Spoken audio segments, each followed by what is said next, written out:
Hello ಗೆಳೆಯರೇ, KPSC ಅಡ್ಡ YouTube ಚಾನಲ್ಗೆ ನಿಮಗೆಲ್ಲ ಆದರದ ಸ್ವಾಗತ. ನಾನು ನಿಮ್ಮ ವರ್ಚಸ್ವಿ.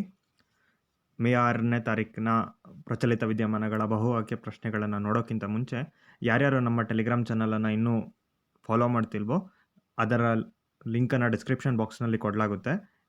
ನೀವು ಅದನ್ನು ಫಾಲೋ ಮಾಡಿ. ಸೊ ಪ್ರತಿನಿತ್ಯ ನಾವು ಏನು ಕ್ವಶನ್ಸ್ ಇಲ್ಲಿ ಸಾಲ್ವ್ ಮಾಡ್ತಾ ಇರ್ತೀವೋ ಅದನ್ನು 12 ಗಂಟೆ ಒಳಗಾಗಿ ಅಥವಾ 1 ಗಂಟೆ ಒಳಗಾಗಿ ಪ್ರತಿನಿತ್ಯ ಆ PDF ಅನ್ನು ಅಲ್ಲಿ ಅಪ್ಲೋಡ್ ಮಾಡಲಾಗುತ್ತೆ. ಸೊ ನೀವು ಆ ಪ್ರಶ್ನೆಗಳಿಗೆ ಉತ್ತರವನ್ನು ಫಸ್ಟ್ ನೀವು ರೆಡಿ ಮಾಡ್ಕೊಂಡಾದಮೇಲೆ ಆನಂತರ ಇದನ್ನು ನೋಡಿದರೆ ಬೆನಿಫಿಟ್ ಆಗುತ್ತೆ. ಸುಮ್ಮನೆ ನಾನು ಮಾಡುವಂಥ ಪ್ರಶ್ನೆಗಳಿಗೆ ಉತ್ತರವನ್ನು ಡೈರೆಕ್ಟಾಗಿ ನಾನು ಇಲ್ಲಿ ಎಕ್ಸ್ಪ್ಲೈನ್ ಮಾಡ್ಕೊಂಡು ಹೋದರೆ ನೀವು ಎಷ್ಟು ತಿಳ್ಕೊಂಡಿದ್ದೀರಾ ಅನ್ನೋದನ್ನು ಅರ್ಥೈಸ್ಕೊಳ್ಳೋದಕ್ಕೆ ಕಷ್ಟ ಆಗುತ್ತೆ. ಆ ನಿಟ್ಟಿನಲ್ಲಿ ಅಲ್ಲಿ ಹಾಕುವಂಥ ಪ್ರಶ್ನೆಗಳಿಗೆ ನೀವು ನಿಮ್ಮ ಉತ್ತರವನ್ನು ಬರೆದಿಟ್ಕೊಂಡ್ರೆ ತದನಂತರ ಸಂಜೆ 5 ಗಂಟೆ ಹೊತ್ತಿಗೆ ಬರುವಂಥ ಈ ಅನಾಲಿಸಿಸ್ ಕ್ಲಾಸ್ನಲ್ಲಿ ಎಷ್ಟು ಸರಿಯಾಗಿದೆ, ನೀವೇನು ತಪ್ಪು ಮಾಡ್ತಿದ್ದೀರಾ, ನೀವು ಓದ್ತಿರೋದು ಸಾಕಾಗ್ತಿದೆಯಾ ಇಲ್ವಾ ಅನ್ನೋದನ್ನು ಕೂಡ ನೀವು ಟೆಸ್ಟ್ ಮಾಡ್ಕೋಬೋದು. ಓಕೆನಾ? ಸೊ ಇವತ್ತಿನ ಮೊದಲನೇ ಪ್ರಶ್ನೆಗೆ ಹೋಗೋಣ. ಸೊ ಮೊದಲನೇ ಪ್ರಶ್ನೆ ಬಂದು border roads organisation is under the ministry of. So border roads organisation ಅನ್ನೋ ಸಂಸ್ಥೆ ಯಾವ ಮಿನಿಸ್ಟ್ರಿ ಅಡಿಯಲ್ಲಿ ಕೆಲಸ ಮಾಡುತ್ತೆ ಅನ್ನೋದು ಪ್ರಶ್ನೆ ಆಗಿತ್ತು.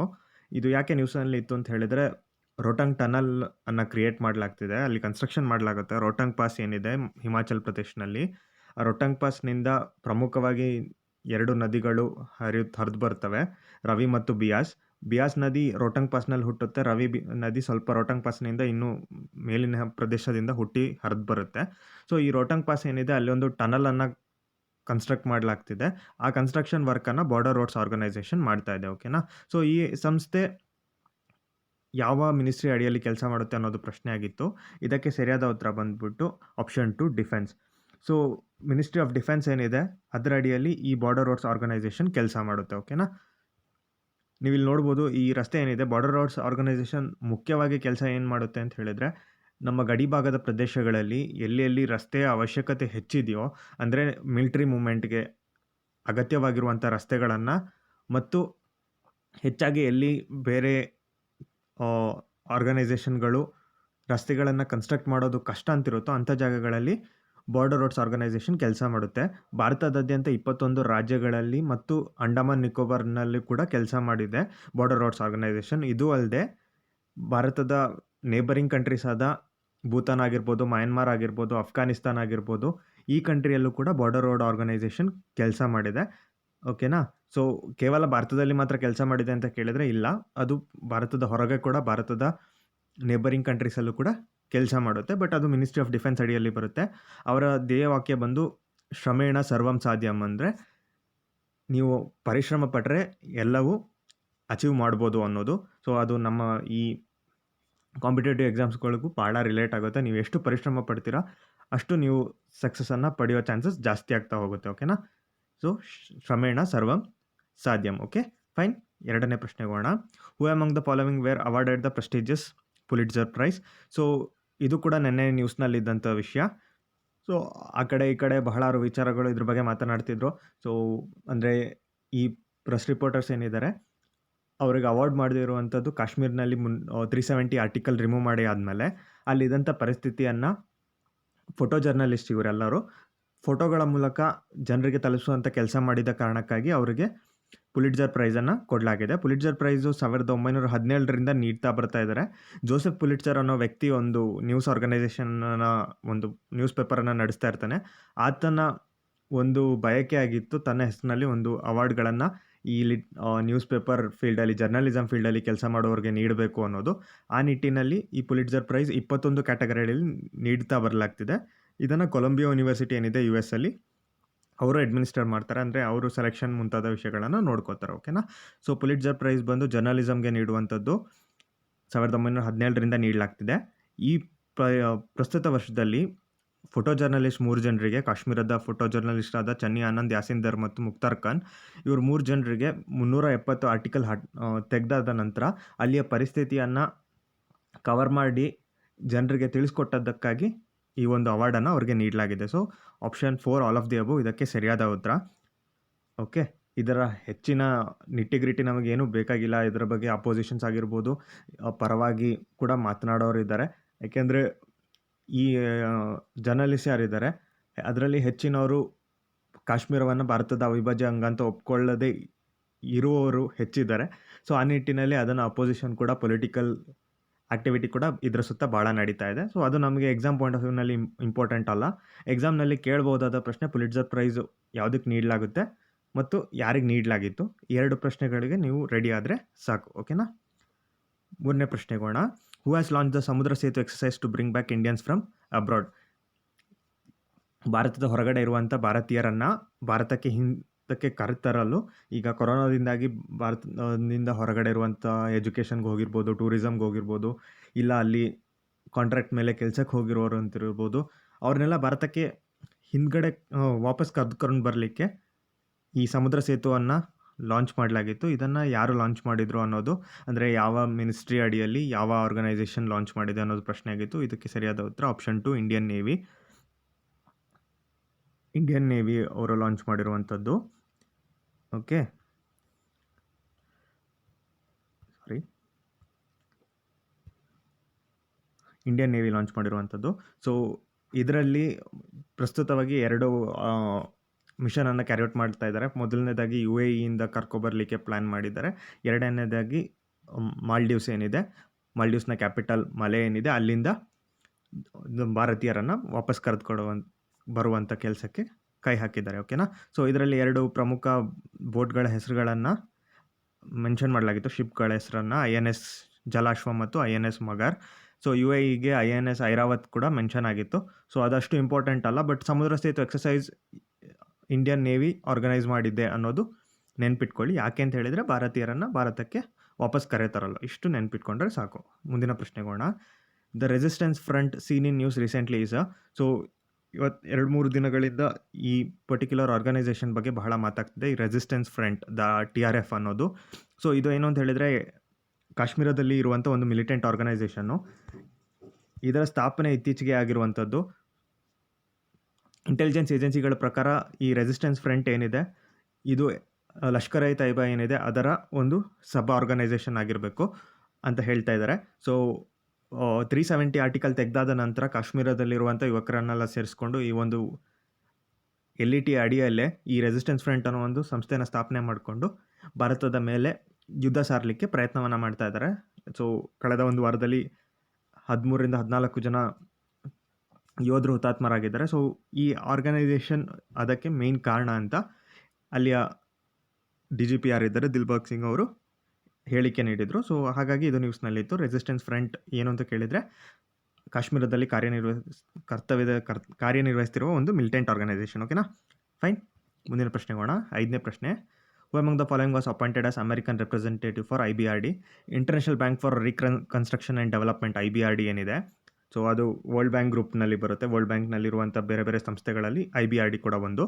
ಸೊ IBRDಗೆ ರೆಪ್ರೆಸೆಂಟೇಟಿವ್ ಆಗಿ ಅಮೆರಿಕದ ರೆಪ್ರೆಸೆಂಟೇಟಿವ್ ಆಗಿ ಭಾರತೀಯ ಮೂಲದ ಅಮೆರಿಕನ್ ಯಾರಿದ್ದಾರೆ ಅವರೊಬ್ಬರನ್ನ ಆಯ್ಕೆ ಮಾಡಲಾಗಿತ್ತು. ಅದು ನ್ಯೂಸ್ನಲ್ಲಿತ್ತು. ಸೊ ಈ ಥರ ಪ್ರಶ್ನೆಗಳು ಹೆಚ್ಚು ಬರೋದಿಲ್ಲ. ಯಾಕೆಂತ ಹೇಳಿದ್ರೆ ಅನಿವಾಸಿ ಭಾರತೀಯರು ಯಾರಿದ್ದಾರೆ, ಬೇರೆ ದೇಶಗಳಲ್ಲಿ ವಾಸ ಮಾಡ್ತಿರೋರು ಭಾಳ ದೊಡ್ಡ ದೊಡ್ಡ ಹುದ್ದೆಗಳಲ್ಲಿದ್ದಾರೆ. ಅವರನ್ನು ಅಪಾಯಿಂಟ್ ಮಾಡುವಂಥದ್ದು ಕಾಮನ್ ಆಗಿದೆ. ಸೊ ಕೆಲವೊಮ್ಮೆ ನಮ್ಮ ಲಕ್ ಚೆನ್ನಾಗಿಲ್ದಿದ್ರೆ ಇಂಥ ಪ್ರಶ್ನೆಗಳು ಬರುತ್ತೆ. ಸೊ ಅದಕ್ಕೂ ಪ್ರಿಪೇರ್ ಆಗೋದು ನಮ್ಮ ಕರ್ತವ್ಯ ಆಗಿರುತ್ತೆ.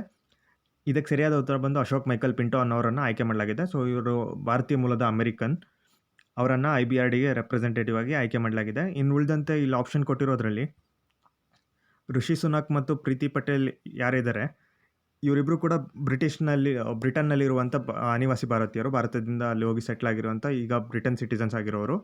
ಓಕೆನಾ. ಅಶೋಕ್ ಮೈಕಲ್ ಪಿಂಟೋ ನಾನು ಹೇಳ್ದಂಗೆ IBRD ರೆಪ್ರೆಸೆಂಟೇಟಿವ್. ಮನಿಷಾ ಸಿಂಗ್ ಕೂಡ ನ್ಯೂಸ್ನಲ್ಲಿದ್ದರು.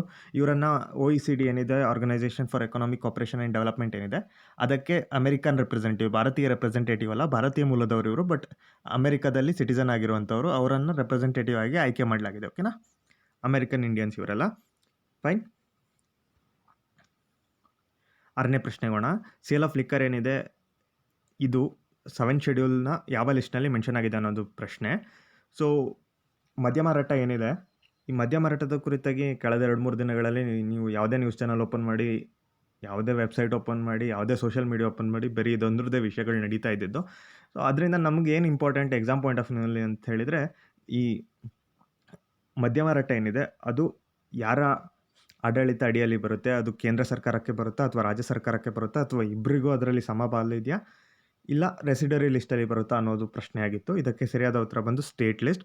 ಸೊ ನೀವು ಗಮನಿಸೋದಾದರೆ ಗುಜರಾತ್ನಲ್ಲಿ ಮದ್ಯ ಮಾರಾಟಕ್ಕೆ ಸಂಪೂರ್ಣ ಬ್ಯಾನ್ ಇದೆ. ಬಿಹಾರಲ್ಲಿ ಮದ್ಯ ಮಾರಾಟಕ್ಕೆ ಸಂಪೂರ್ಣ ಬ್ಯಾನ್ ಇದೆ. ಸೊ ಈ ಮದ್ಯ ಮಾರಾಟದ ಕುರಿತಾಗಿ ಏನೇ ಕಾನೂನು ಮಾಡೋದಿದ್ರೂ ಅದು ರಾಜ್ಯ ಸರ್ಕಾರ ಮಾಡುತ್ತೆ. ಅದು ಅಲ್ಲದೆ ನೀವು ಗಮನಿಸೋದಾದರೆ ಜಿ ಎಸ್ ಟಿಯಲ್ಲಿ ಕೂಡ ಮದ್ಯ ಮಾರಾಟಕ್ಕೆ ಜಿ ಎಸ್ ಟಿ ಟ್ಯಾಕ್ಸ್ ಬೀಳೋದಿಲ್ಲ. ಓಕೆ, ಎಕ್ಸೈಸ್ ಟ್ಯಾಕ್ಸ್ ಬೀಳುತ್ತೆ, ಅದು ಸ್ಟೇಟ್ ಗೌರ್ಮೆಂಟ್ ಲೆವಿ ಮಾಡುತ್ತೆ. ಓಕೆನಾ. ಸೊ ಇಲ್ಲಿ ಸರಿಯಾದ ಉತ್ತರ ಬಂದು ಆಪ್ಷನ್ 2 ಸ್ಟೇಟ್ ಲಿಸ್ಟ್. ಫೈನ್. ಮುಂದಿನ ಪ್ರಶ್ನೆಗೆ ಹೋಗೋಕ್ಕಿಂತ ಮುಂಚೆ ಈ ರೆಸಿಡರಿ ಲಿಸ್ಟ್ ಏನಿದೆ, ರೆಸಿಡರಿ ಲಿಸ್ಟ್ ಅಂತ ಹೇಳಿದರೆ ಅಲ್ಲಿ ಯಾವುದು ಲಿಸ್ಟ್ ಇರೋದಿಲ್ಲ. ಈ ಯೂನಿಯನ್ ಲಿಸ್ಟ್, ಸ್ಟೇಟ್ ಲಿಸ್ಟ್ ಮತ್ತು ಕನ್ಕರೆಂಟ್ ಲಿಸ್ಟ್ನಲ್ಲಿ 7th ಶೆಡ್ಯೂಲ್ ಏನಿದೆ, ಸಂವಿಧಾನದ 7ನೇ ಶೆಡ್ಯೂಲ್ನಲ್ಲಿ ಯಾವ ಫೆಡ್ರಲ್ ಆರ್ಗನ್ಗೆ, ಸ್ಟೇಟಿಗೆ ಅಥವಾ ಸೆಂಟ್ರಿಗೆ ಅಥವಾ ಇಬ್ಬರಿಗೂ ಯಾವ ಇದ್ರ ಮೇಲೆ ಕಾನೂನು ಮಾಡಲಿಕ್ಕೆ ಅಧಿಕಾರ ಇದೆ ಅನ್ನೋದನ್ನು ಸಂವಿಧಾನ ಸ್ಪಷ್ಟವಾಗಿ ಹೇಳಿದೆ. ಅದರಲ್ಲಿ ಯಾವುದು ಮೆನ್ಷನ್ ಆಗಿಲ್ಲ ಅವೆಲ್ಲ ಕೂಡ ರೆಸಿಡರಿ ಲಿಸ್ಟಲ್ಲಿ ಬರುತ್ತೆ.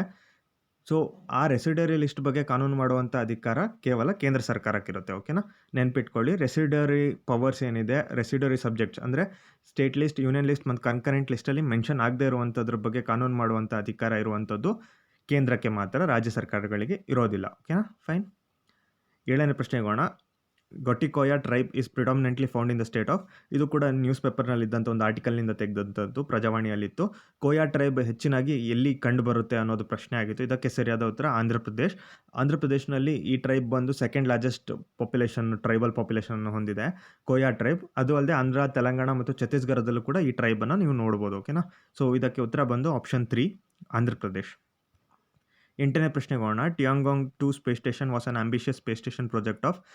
ಸೊ ಇದು ಕೂಡ ನ್ಯೂಸ್ನಲ್ಲಿ ಇತ್ತು, ಇವತ್ತಿನ ನ್ಯೂಸ್ ಪೇಪರ್ನಲ್ಲಿದ್ದಂಥದ್ದು. ಲಾಂಗ್ ಮಾರ್ಚ್ 5B ಅನ್ನೋ ಒಂದು ಎಕ್ಸ್ಪೆರಿಮೆಂಟಲ್ ಲಾಂಚನ್ನು ಚೈನಾ ಕ್ಯಾರಿಔಟ್ ಮಾಡಿತ್ತು, ಅದ್ರ ಕುರಿತಾಗಿ ಇರುವಂಥದ್ದು. ಟಿಯಾಂಗಾಂಗ್ 2 ಸ್ಪೇಸ್ ಸ್ಟೇಷನ್ನು 2019ವರೆಗೂ ಕಾರ್ಯನಿರ್ವಹಿಸ್ತಿತ್ತು. ಈಗ ಅದು ಲೇ ಆಫ್ ಆಗಿದೆ.